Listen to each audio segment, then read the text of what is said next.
James Sykes, CEO of Baselode Energy, here with the ever knowledgeable Cameron McKay to talk about Catharsis 2024 exploration plans. Cameron, how are you? Doing really good. Yeah, we're excited. We got drill going up to site today. Yeah, things are moving. Camp's built, crews are there, and we're really excited to see what we find this year on Catharsis. So we're excited internally. Let's get everyone else who's watching this and all of our investors excited as well, because we've got some outstanding targets on this. Like these are tier one targets that we're going to be drilling, and I think we need to share this with the investment community. So let's get a move on. Let's roll. Forward-looking statements, you can review those at your own discretion. You can pause this video and review. So as per usual, these are our projects, but we were going to focus mostly on Catharsis, which is to the south of the Athabasca Basin. Now, a few weeks ago, we put out a news release indicating our plans for 2024. And on the Catharsis project, we had indicated that we will be drilling and doing some diamond, doing some diamond drilling and some airborne geophysical surveys. Next slide. So basically, this is Catharsis. We've got a lot of high-grade showings on it. It's in the right area. We completed a drill program last year that we were very happy with, and we will update about that drill program later on in the months just to tie everything together. But right now, our focus is to drill a number of targets in the area shown here in the red box, and we will also fly some airborne geophysics in the area highlighted here in the blue box. Lots going on, but here to tell us more about everything and to help you learn about why we do what we do. Cameron's going to take over and give us an overview of Athabasca 2.0, how it applies to Catharsis, as well as looking at some educational topics on picking our drill targets. Yeah, thanks, James. Yeah, so broad brush overview of the project as a whole and how it fits into our exploration thesis. So how does Catharsis fit into the Athabasca 2.0 model? So as long-term followers of Baselode will know, we follow this Athabasca 2.0 thesis, that basically we are looking for deposits outside the current margins of the basin that are more amenable to open pit mining, where you don't have to deal with the technical challenges of the Athabasca Basin sandstone itself. And so the technical term, it should actually be, rather than unconformity deposits, it should be structurally controlled unconformity related deposits. And so you can see that our projects are all sort of outside the Athabasca Basin proper. And so, like I was saying, it's much simpler geology. You got competent rocks. It's more easily mineable. And then there's some examples that are historic that we'll run through as well. So yeah, so these are this is a schematic cross section that's been modified. Lots of different companies show something similar, but you can see on the left-hand side of the screen, those are the ones that are amenable to open pit, that have been open pit mined are the ones that are in red, and then stuff that's been discovered but not mined in the green and gray. So where do these Oh, things, go ahead. before continuing on, I'll also point out on that previous slide, the only two that have been mined on the right-hand side of that are Cigar Lake and McArthur River, both over 300 million pounds, both over 20% average grade when they started. You need those monsters to go underground in the sandstone, that where you can afford to freeze all the water within that sandstone. So without those super high grades or super sizes, it is far much more economically challenging to go underground underneath that sandstone to try to mine these Athabasca deposits. Like a lot of these deposits, Midwest, for example, was discovered in the 70s. So was Cigar Lake, and it took about 40 years to go from discovery into production. Yeah, Whereas everything on the left-hand side, with all these open pits and decline access, they've gone from discovery to production anywhere from 6 to 12 years. So it's a big game changer. yeah, that's right. And so just a little overview of the history, the original stuff, the Beaver Lodge deposits that were mined in the sort of 50s, 60s, and 70s. 18 mines, over 70 million pounds. Most of that came from El Dorado, Ace Fay, and Gunner mines. Sort of the granddaddy of them all, the Key Lake mine, in my opinion, the greatest uranium deposit ever found. Over 200 million pounds, basically open pitable, and then some added access.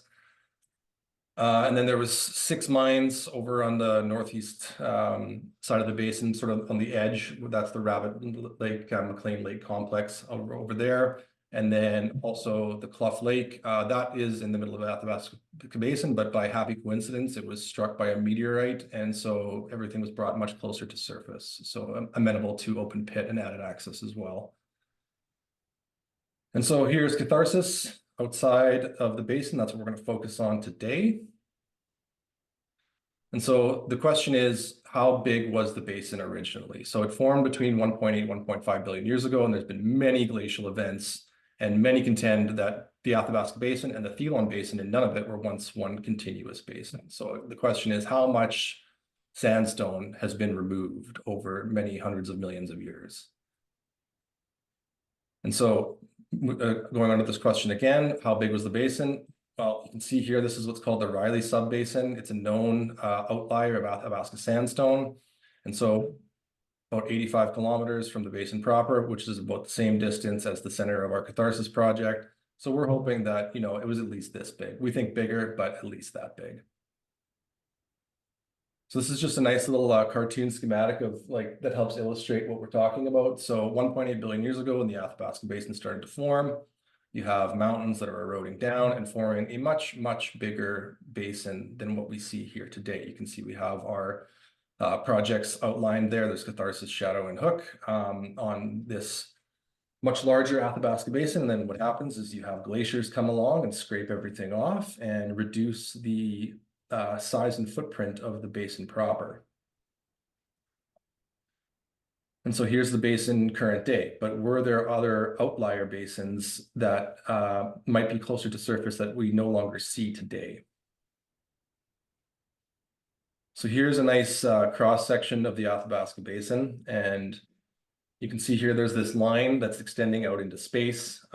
There's sort of an old school mentality that the slope of the basin that we see at the edge, just that was the slope. The architecture was the same, and it sort of just continued off into space, such that as you project outward, and we put some of these distances on here. So as we go out, say 600 meters away from the basin, 50 kilometers. Sorry, that's a 50 kilometers there.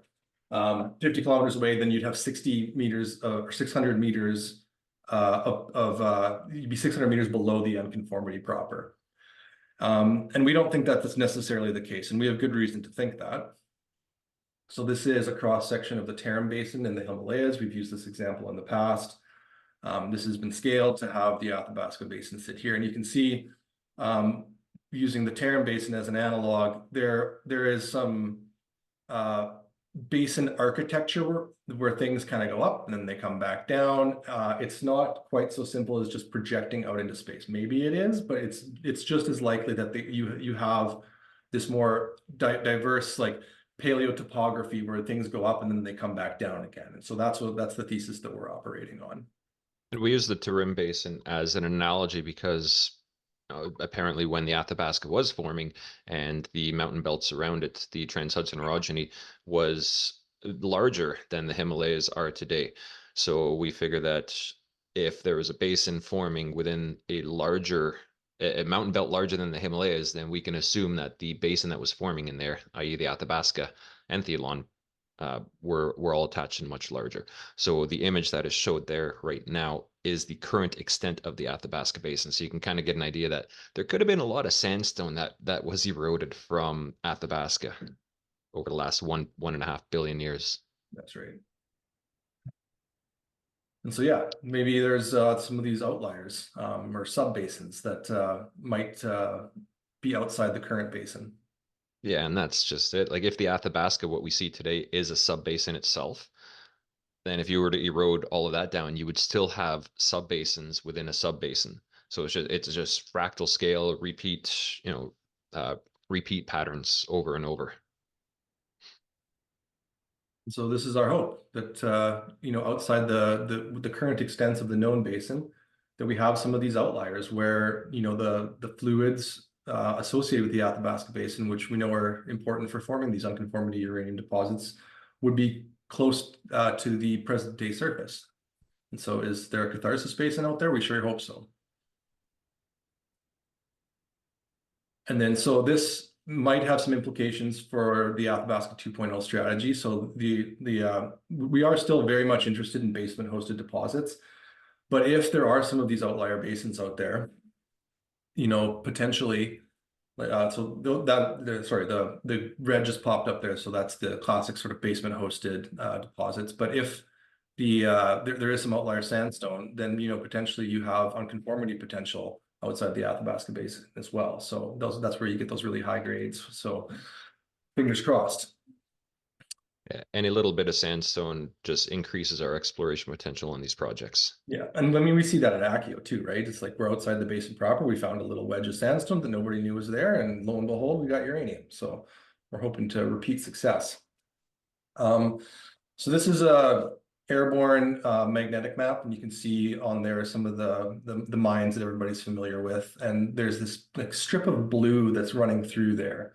And we call that the Wollaston-Mujaddick transition zone. Wollaston being to the east, Mujaddick to the west. These are old sort of cratonic blocks, big pieces of the ancient crust that have come together. And then that blue section running through there, that's what we call the Wollaston-Mujaddick transition zone. Like this has been classically what's been known as sort of the mine trend, where you have all these supergiant deposits and the smaller ones too, showing everything concentrated along this major old structural corridor here.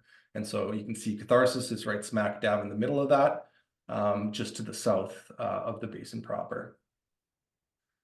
And so we've said, okay, well, we think the basin was bigger and we're on the right trend. So now what do we do? And so now we'll do kind of like an outline of how we define targets. So our exploration strategy.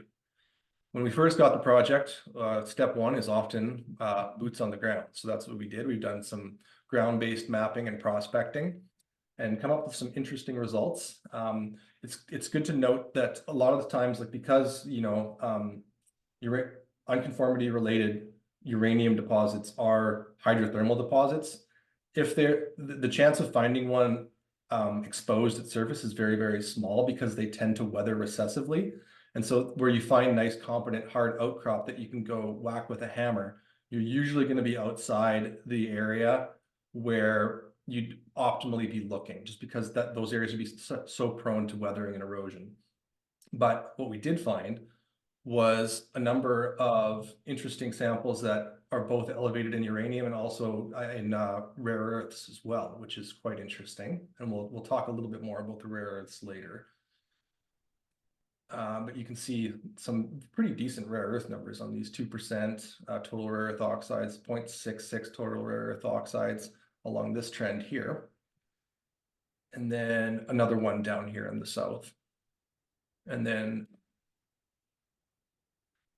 when we move up into some of the newer staked parts of Catharsis, we did some more boots on the ground in 2022. Again, some interesting rare earth numbers, but also some really interesting uranium numbers as well. So this one here that just popped up there, that's 4.65% total rare earth oxide. So that's a pretty high grade rare earth hit. So that's interesting. But then also we have this one here. I can't see the number on it, but I believe it was 0.15 U3O8. So what this just tells us is like we basically have like a fertile corridors. So we have like the right types of rocks that where they're competent, so that when we move into those spots where things might have been more eroded, that we think we might get the good stuff in those areas. Not a one-to-one, but some people do believe that rare earths are associated with uranium, Athabasca uranium deposits, whether along the trend or directly related with the deposits. I've seen indications for both, but I've also seen indications that sometimes when you have these high grade rare earths like that middle sample that you show there, which looks like a biotite schist, and yes, we will talk about that later, is typically these things are part of really deep structures. They're part of these. So when the mountain belt was forming, these structures would have been the deeper parts of the belts, and they're just endowed with rare earth elements, which is very cool. So seeing a number of trends with the rare earths on them is very encouraging for sure. Most definitely. So step two, after the boots on the ground, we are exploring is airborne geophysics. And so we'll start out with EM, or electromagnetics. So in the classic exploration model, looking for Athabasca related or unconformity related uranium deposits, we can't directly image uranium in the subsurface. Obviously, if it's outcropping, then you can get it with radiometrics, but if it's below cover, you need indirect methods. And so what's classically been done is use EM, because a large number of uranium deposits, and I'd say the preponderance of them, are directly or spatially associated with graphitic shear zones, metasediments, structures, and those are an excellent conductor of electricity. So they can be detected with airborne geophysical surveys, and they're also a very, very good spot for brittle faults to form.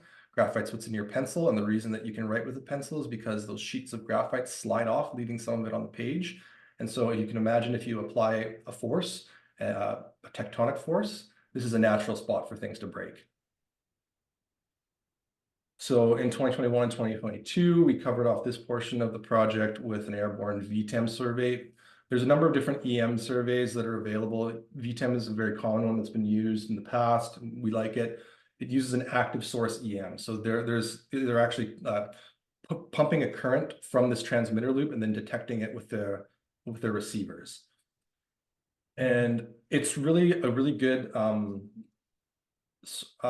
survey because you can do some plate modeling and you can also infer the dip direction of your conductors and get some spatial information in sort of 3D space about what's going on in the subsurface.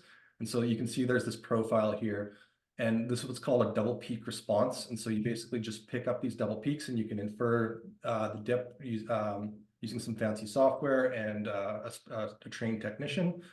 But it's a really good because you can use it for drill targeting. You can see here, there's this one on the other side, it's dipping the opposite direction. So good for placing the drill, fast, high resolution. It's a great survey. And then there's also passive EM. So this was an airborne MT survey that we did, still picking up EM, but you don't get quite the same resolution, and you can't infer that you can infer the dip, but it's not quite the same. So this is using a passive source. So it's actually lightning strikes and that charge the ionosphere, and then that's your EM source that penetrates down. This is really good for seeing deep. It's not quite so good for the resolution. So drill targeting is more challenging. You need more overlapping features, and you might have to just step back a little bit and maybe hit your target a little bit deeper to make sure you don't overshoot it. And so you can see there, like we have this section, so that's from a slice through a 3D inversion that we did. So you do get some information, but it's just not quite as reliable as the line data from the VTEM survey. And so this is just, yeah, so after we start collecting these geophysical surveys, we start creating layers, target layers. We just layer them up and pick out the anomalies and then move on to the next thing. And then we hope that things start to coincide. So the next thing we like to use is gravity. We've done a lot of airborne gravity on a lot of our projects.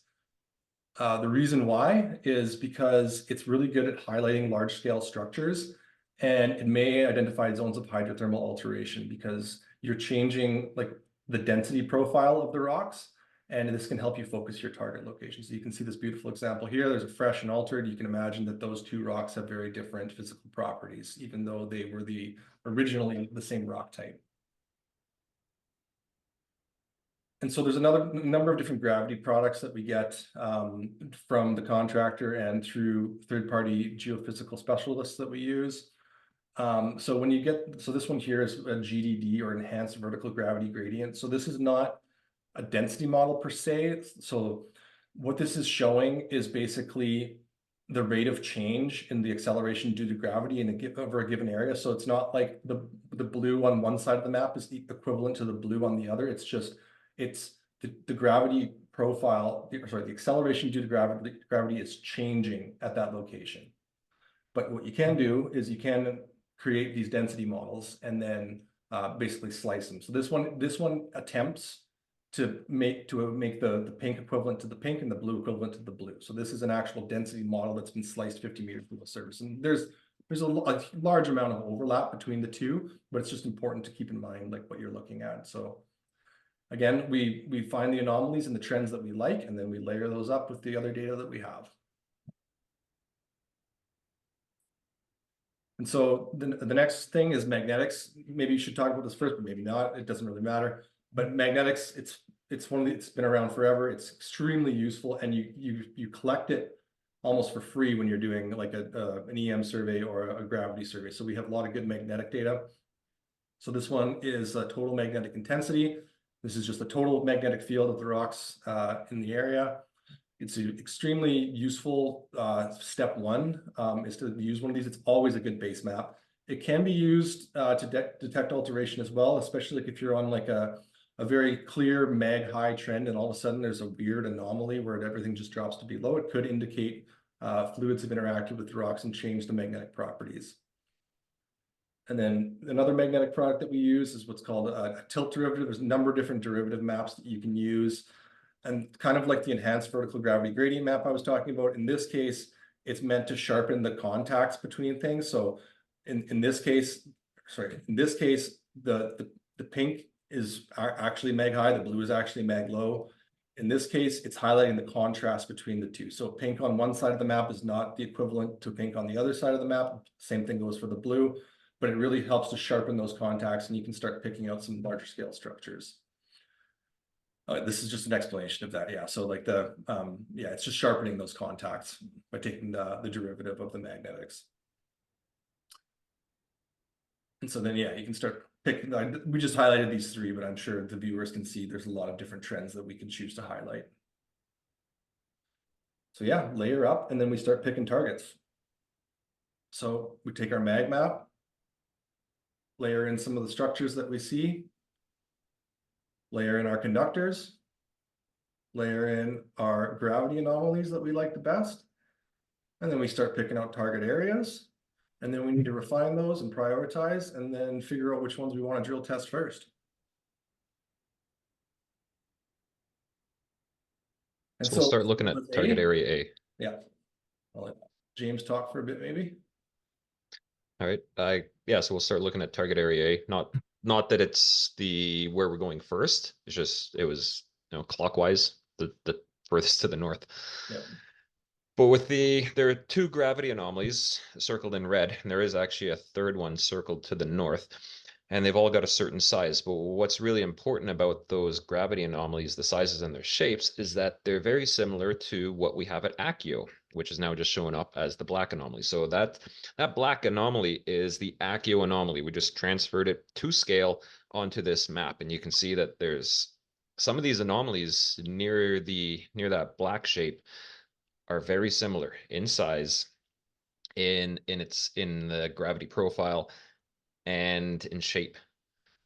Also to note in this area, I guess Cam, this is a little bit more your specialty, but the rock types. We're seeing similar rock types in this area that we see at Accio, correct? Yeah, and this target is somewhat analogous to Accio. It is on somewhat of an EM trend, but it's not super strong, kind of similar to Accio. Doesn't really look like it has like, it's like a big conductor that's dipping. It sort of looks like a broad EM anomaly, so maybe it's to do with alteration. And also we just have like a very similar suite of rocks. Not that that's necessarily everything, but it's what we found at Accio is that it's the competency contrast between those rocks that seem to be controlling mineralization rather than a graphitic fault or a graphitic conductor. So yeah, this is like a reasonably good analog for Accio, and we like it for that reason. So we'll be putting some holes up in these areas. Most definitely. So target area A. Very excited. I would not mind discovering another Accio. Not at all. I think that'd be awesome. Sounds great. Let's do it. Target area B. So target area B sits along a rare earth trend. As pointed out, there was a rare earth sample, 2% up along this trend, and we have seen other rare earth outcrops along this trend as well. Target area B in particular does have some overlapping geophysical anomalies that are very encouraging. If we just go to the next slide to look at the rock. So I spent a number of years up at Alsa's Lake, which is one of the world's highest grade rare earth projects. Very exciting stuff. And some of the highest grades were hosted in what we called biotite schist, which is also known as glimmerite. This rock sample that you see here from Catharsis is that same rock type. That is glimmerite. That is biotite schist. And this is the sample that came back with 2% rare earths. So we're seeing the same rock types as Ulce's Lake. We have a massive trend that has shown multiple locations for rare earth elements, and we're going to be popping a couple holes into two target areas along this trend, not just for the rare earth potential, but also for uranium potential, since rare earths and uranium can go hand in hand. Yeah, the structures are right for uranium, so it's worth testing. But hey, if we find a rare earth deposit, we won't complain either. Yeah, especially not when there's a rare earth mill like right down the road, basically. We're Yeah, within trucking distance of SRC, who are building or finalizing their rare earth processing plant. yeah, and we haven't like we based on the geochem, like we haven't done like any chem scan or anything, but we're reasonably confident that it is monazite that's the host mineral, which is what the SRC plant is optimized for as well. So just take note of that, I guess. Rare earths are booming right now, especially with everything going on in China. There, it's definitely a critical element for sure. Target area D. I love this one. This Me is too. probably one of my favorites. Yeah, let's tear this one apart. Let's look at it. Okay, so let's zoom in here. All right, so So, that's the structure. yep. This is target area D. It's highlighted right down there as the southernmost white circle. That's the gravity anomaly. You can see that it is on a conductor, the EM conductor, which is the black line. You can see the mag in the background. But what is important to note about this mag is that everywhere to the northeast on the image, you can see a lot of long linear mag highs. And then everywhere to the west of the gravity anomaly, you can also see long linear mag highs. But once you get into where that gravity anomaly is, you can see that your mag highs are all chopped up. And we can infer structures along this. And again, this is the type of area that you want to find your deposits. You want to find where the rocks are broken up, because that's going to promote fluid mobility. But if you also notice, the magnetics make a V shape, where everything to the upper left of the image, upper right hand side of the image, is trending down southwest, and then on the other side, on the left hand side of the image, everything is trending to the in the opposite direction, 90 degrees to it. So there's a huge fold in this area, and typically when you fold rocks to this degree, this very tight folding, which is inferred in this image, you're going to break your rock. And there's another place in the Athabasca. Actually, there's a few, especially related to deposits, but there's one in particular in the Athabasca that really shows this exact same thing, and that's the Arrow Triple R, the whole PLS trend. Same thing. If you look at the top right hand side, it's not as clear as what we just showed because the scales are much different, but you can kind of see these long linear magnetics. When you look on the left hand side of the image, trending 90 degrees to those, they're also long linear magnetics. When you get into the area where the deposits are, where triple R and Arrow are indicated with those uh, white circles, it's a mess. They're very short magnetic anomalies. They're not as clear. And so you can basically infer the same type of structural play in this area. But from a fractal point of view, it's the same feature. This is the exact same feature that we've just shown on Catharsis, where you have this massive fold, and within that fold region, you're going to break up your rocks. So if we go back and look, if we go move forward, yep. If we go back and look at this, and you can see that whole PLS trend comparison, just at a smaller scale, and we've got that anomaly there. There's huge potential for the right rock types, for the right structures and fluid mobility in Catharsis. Let's go down a few more. And there we go. It's just like breaking a stick. Now this is exactly what the rocks would do to that. Right in this area where everything is folded and broken, you'd break your rock. And in this case, assume that this stick is on the ground. If this stick's on the ground, it's a dead stick. Go back to that one for a second.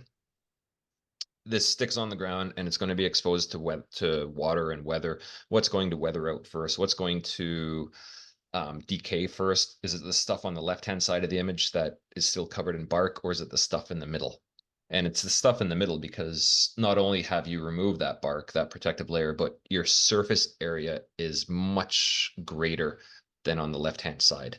Just with all those little breakages, that increases your surface area quite dramatically. And so when water interacts with this area, that area would decay the quickest, the first, whereas everything else that is still covered in bark would take a lot longer. So just like a structural environment, let's go down. Just like a structural environment, we have that fold. We know where the rock breakages are. That's where you're going to get your fluids. Your fluids are going to interact with your rocks in the area, and that's where you get your alteration. Now, hopefully those fluids have carried uranium with them. That's the only thing we can't define. I feel confident that that gravity anomaly is going to be hydrothermal alteration. I feel very strongly about that. Whether it has uranium or not, that is the one thing we cannot identify until we start drilling. Yeah, Next. that's right. And then to also point out in this area, as identified in the black ellipse, where that gravity anomaly is, that is the longest, most continuous gravity anomaly trend on the whole Catharsis project, with that gravity anomaly in particular, that white ellipse, basically right at the southwest end of this anomaly. So a lot of things going for it, Yeah, but so that's we still, we we picked the actual anomaly from the other gravity data set, but like you can see here, like it's a very pronounced, like right in that area, like it just the density drops like for that whole trend. So like that maybe the whole thing is attractive, but like our drill target is more refined, our drill target area is more refined than that, but it looks like a very exciting trend. I like the idea of having 10 kilometers rock being altered and uranium being scavenged from those rocks and accumulating in another area. Yeah, it works for me. Yeah, if we zoom in, you can see that like that's the that we've tightened the anomaly as tight as we can because we want sort of like the lowest low where the gravity profile changes the most to get that down to a drill target, but the anomaly itself is much, much bigger. And I like how that anomaly sits within that magnetic valley too. Yes, me too. Yeah. And there's a slight break there, right where the gravity profile kind of, or slight break in the magnetics, right where the gravity profile reaches through the EM conductor. Talking about EM though, this is probably one of the most important things along with the gravity. Mhm. But everything to the southwest of that gravity anomaly in that red ellipse, they're all dipping in the same direction. They're all dipping to the north or to the southeast, correct, Cam? Yes, And that's the same thing for all of those anomalies up in the northeast, yes? yes. So all of those anomalies highlighted in the red ellipses are dipping in the same direction. But when we get to the two that are highlighted now, associated with the gravity anomaly, are they dipping in the same direction? No, it's ambiguous, potentially southwest, maybe vertical. It's hard to know, but there's a definite change where it's happily southeast, to the north, and then happily southeast to the south. There's something weird happening to the geometry of this of this conductor right in our target area. So very exciting. And that was a feature that we targeted for at NextGen for discovering Arrow. As you called it, an EM wobble. I love that term. It's a great term. And that's exactly what we're seeing there. That's what we saw at Arrow. We saw a very slight EM wobble. Mhm. And now we're seeing it here at Catharsis in conjunction with a conductor, with a bend in the conductor, with a gravity low, with an anomaly within the magnetics as well. It's a quadruple threat. Yeah, and like James was saying, this has been known to happen in the past as well. So Yeah, we look at modern day Athabasca basement hosted deposits. Let's take Griffin for example. The two stereonets above the deposit are dipping in the same direction. They've got the same strike and the same dip direction, same dip. But when you look at the deposit itself, the foliations are different. It has a different dip and a different dip direction. That's the wobble. And you can see it in the next image as well. It's the typical sigmoid shape causes the wobble.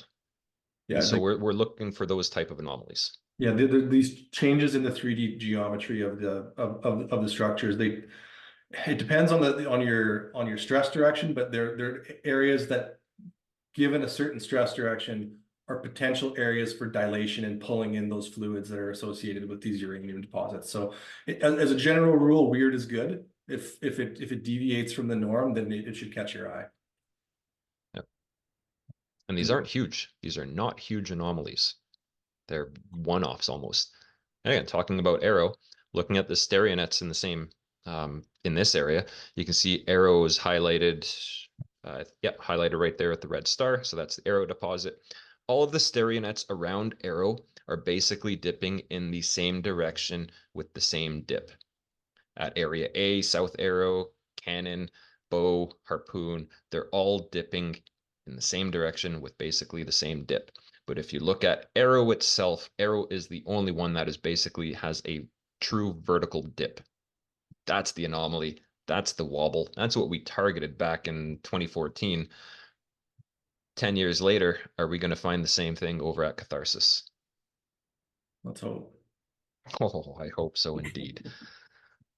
As we've said before, if we have an arrow on any of our projects and it's closer to surface, you've got the best uranium deposit in the world because it would be potentially open pittable right down the road. Like this target area D is it's right off the road that goes up to Key Lake. Yeah, I don't, we didn't highlight that. I can click back, but that's the highway there in white. So, Yeah, so it's what, a few hundred meters off the highway. yeah, about 350, Yeah. So 400. let's find an open pit right there, right by the highway. That's Yeah, perfect. works for Absolutely me. perfect. Yeah. Let's go for it. It's great targets. Thanks for running through everything, Cam. Thanks for the explainers and just giving the viewers the opportunity to see to understand how we do what we do, why we do what we do, and exactly what we're looking at, why we're so bullish on these targets. Like these are tier one targets in all circumstances. We're looking for another Accio. We're looking for another Alsa's Lake. We're looking for another Arrow. We've got great potential. Yeah, no, I'm And really excited about these targets. absolutely. And as you mentioned, drills up at site. The camp is operational. Our crew is up there.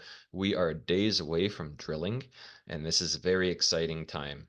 So hopefully, fingers are crossed, these structures, these anomalies will prove true, and we've got uranium deposited within the project. Thank you very much for watching, for paying attention. If you have any questions, contact details are on the previous slide. But as always, you can find more other interesting videos on the Ore Group YouTube channel. Baselode Energy, Metal Energy just released news about our brine results. So go have a look at those. American Eagle Gold is kicking butt out in BC on their copper play. Lots of copper in those drill holes. Great projects all the way around, great companies, and lots of informative videos for you to enjoy the new year. Thank you very much.